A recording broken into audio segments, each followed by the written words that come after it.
Welcome to session 2 in lesson 1.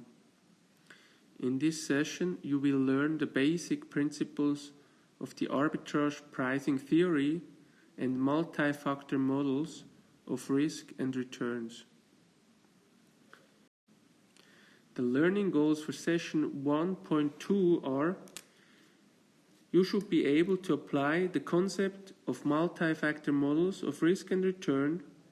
You know the concept of arbitrage pricing theory, and students should be able to know the differences between the APT and the CAPM.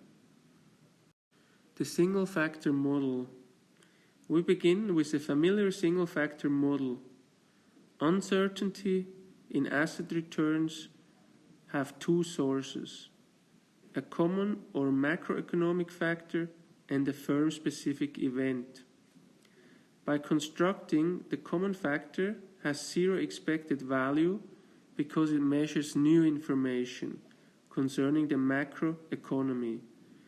New information implies a revision to current expectation, and if initial expectations are rational, then such a revision should average out to zero.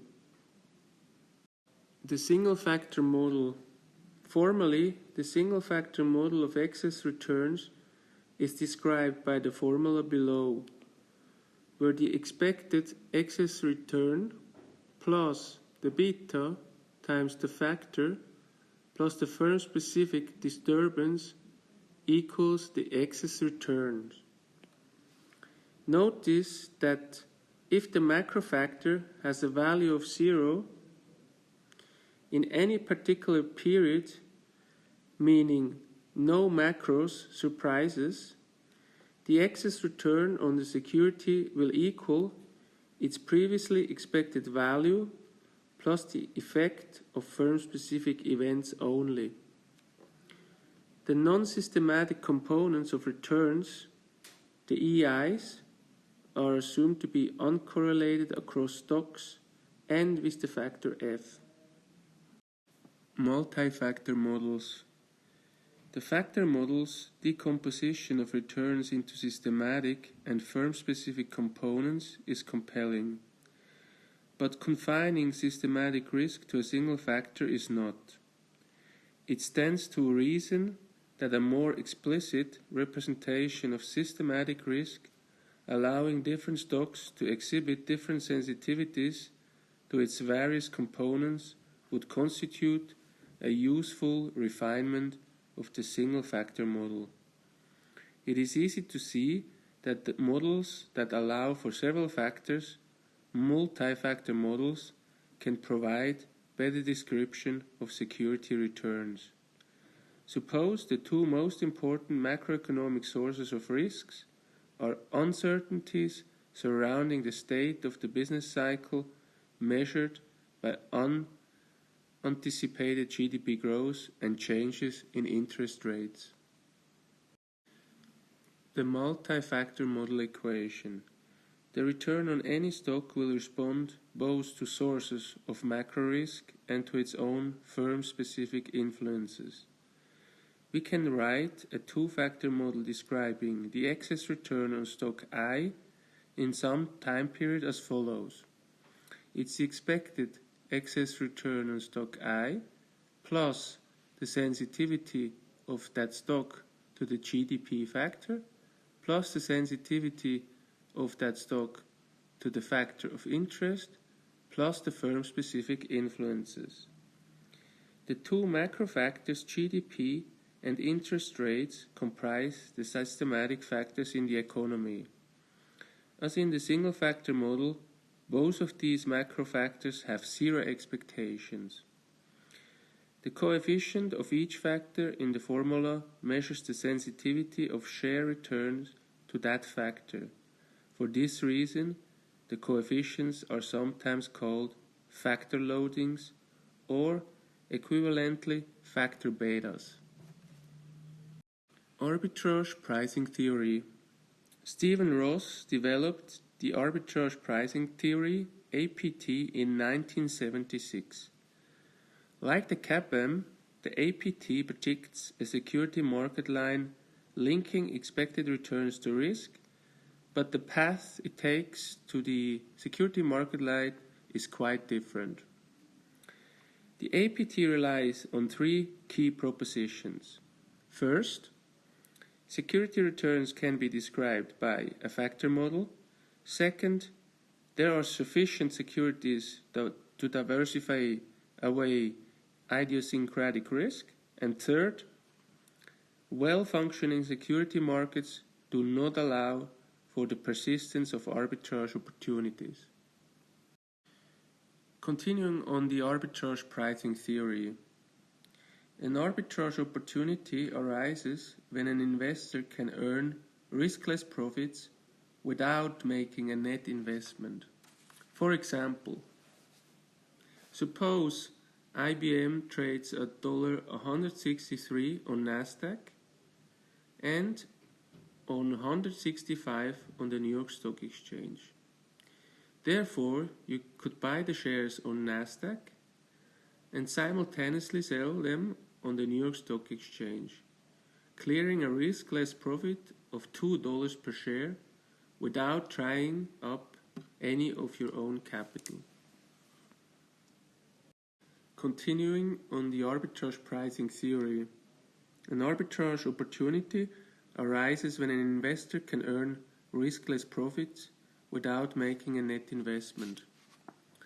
For example, suppose IBM trades at $163 on the Nasdaq and on $165 on the New York Stock Exchange.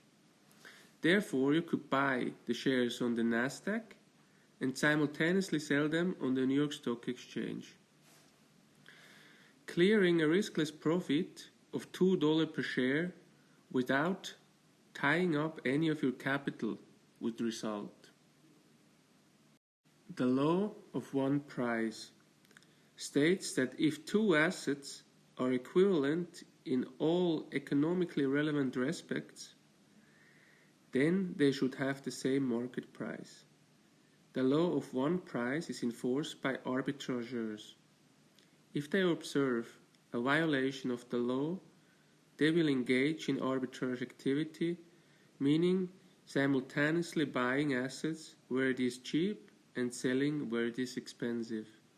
In the process, they will bid up the price where it is low and force it down where it is high, until the arbitrage opportunity is eliminated. Asset pricing theory and well-diversified portfolios. By now, we know that in a well-diversified portfolio, its firm-specific or non-factor risk becomes negligible, as the number of securities increases so that only the factor systematic risk remains. We can separate the variance of the portfolio into its systematic and non-systematic sources.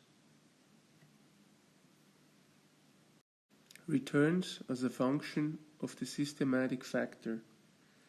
Portfolio non-systematic risk will approach zero for any portfolio for which each weight becomes consistently smaller as the number gets larger. This property motivates us to define a well-diversified portfolio. Panel A plots the excess return of a well-diversified portfolio A with the expected excess premium equal to 10% and a beta equal to 1 for various realization of the systematic factor. The intersection with the y-axis, the systematic factor, is 0, implying no macro surprises. Panel B plots the excess return of a single stock. As it is undiversified, it is subject to non-systematic risk, which is seen in a scatter of points around the line.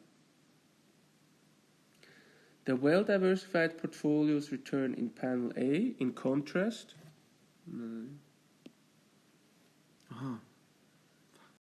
returns as a function of the systematic factor. portfolio non-systematic risk will approach zero for any portfolio for which each weight becomes consistently smaller as the number gets larger.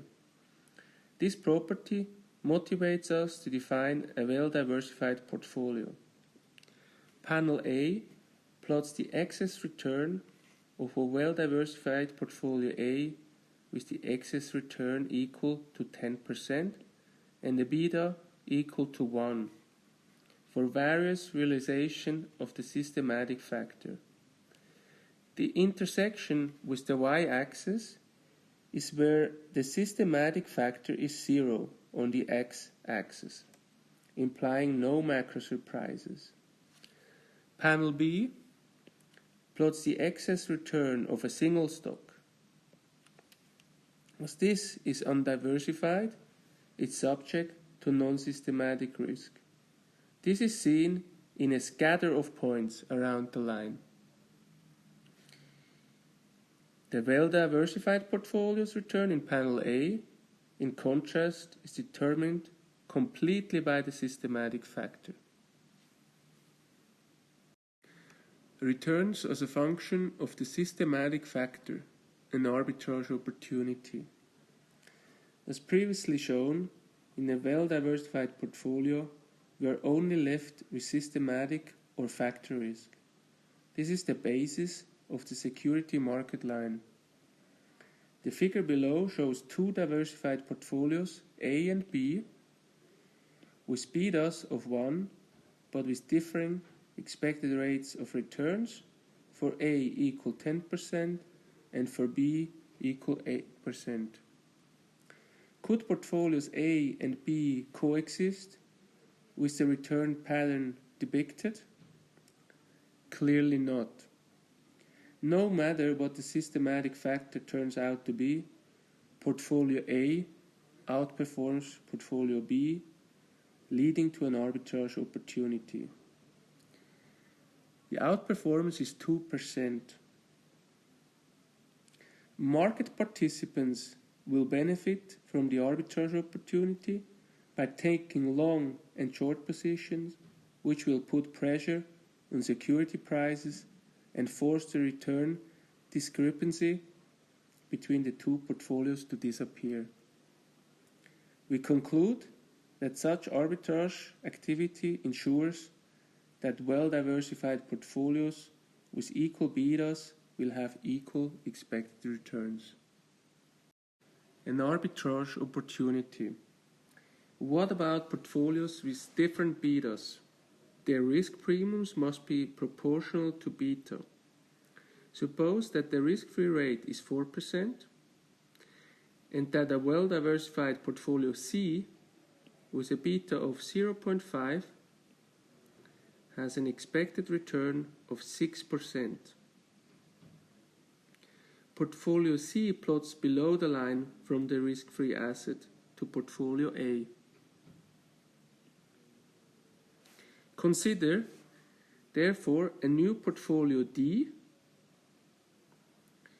composed of half of portfolio A and half of the risk-free rate.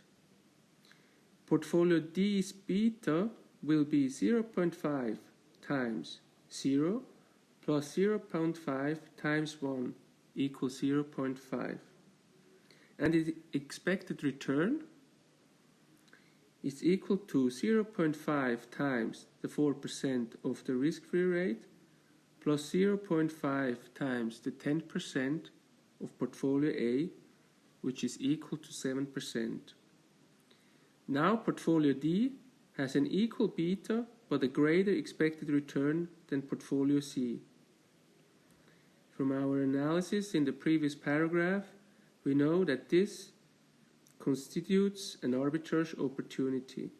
We conclude, to preclude arbitrage opportunities, the expected return on all well-diversified portfolios must lie on the straight line from the risk-free asset. The no arbitrage equation of the arbitrage pricing theory. The previous graph was related to risk premiums on well-diversified portfolios to their betas against the macro factor. As a final step, we would like a security market line that relates the portfolio risk premium to its beta against a market index rather than an unspecified macro factor. This last step is easy to justify because all well-diversified portfolios are perfectly correlated with the macro factor. This means that betas measured against the market index are just as informative about relative levels of systematic risk as are betas measured against the macro factor. Therefore, we can write the non-arbitrage equation of the arbitrage pricing theory for any well-diversified portfolio as follows. The expected excess return on portfolio P is defined by the product of its beta and the risk premium of the market index. Comparing the arbitrage pricing theory versus the CAPM, we need to raise the questions. Is the APT as a model of risk and return superior or inferior to the CAPM, or do we need both models? The APT serves many of the same function as the CAPM. It gives us a benchmark for rates of returns that can be used in capital budgeting, security valuation, or investment performance evaluation. Moreover, the APT highlights the crucial distinction between non-diversifiable, so-called factor risk, which requires a reward in the form of a risk premium, and the diversifiable risk, which does not. Moreover, the APT provides an expected return beta relationship using a well-diversified portfolio that can be constructed from a large number of securities. It does not rely on the elusive and impossible to observe market portfolio of all assets that underpins the CAPM. A well-diversified index portfolio can suffice for the APT. In spite of these apparent advantages of the APT, it does not fully dominate the CAPM.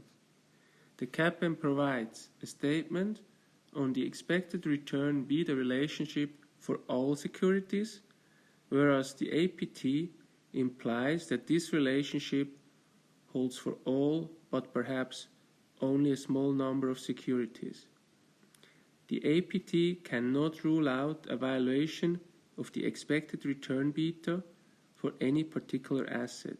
For this, we need the CAPM assumptions and its mean variance dominance arguments. We are at the end of session 1.2. After having carefully studied the slides and relevant chapters in the book, please start with the review questions.